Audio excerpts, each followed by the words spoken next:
Pastor Oji. Buksan po natin ating mga Biblia sa aklat po ng James chapter 1 verse 27. Ito po pagkasabi.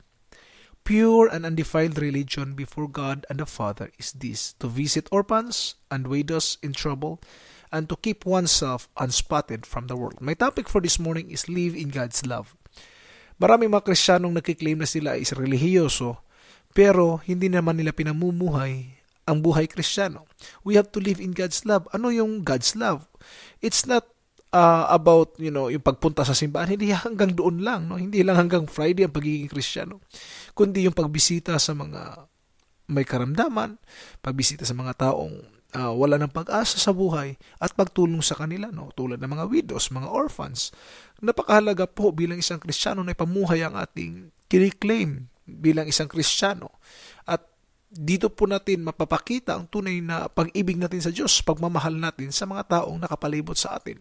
At minsan, mag-iisip tayo, bakit ko sila tutulungan? Hindi naman sila nakakatulong sa akin in return. Bakit tayo mag-iisip na tayo'y tutulungan din nila?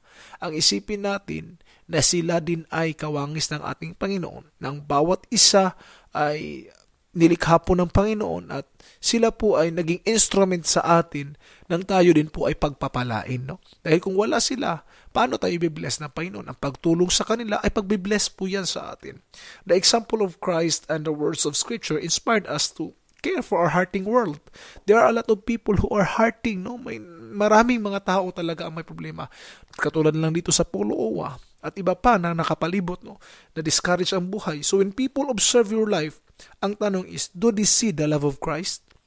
Let's always consider this, na kung halimbawa may mga tao tayong kakilala, maiisip ba nila si Jesus Christ at makikita ba nila ang image ni Christ sa buhay natin? Yun po ang tanong na dapat nating pagnilay-nilayan.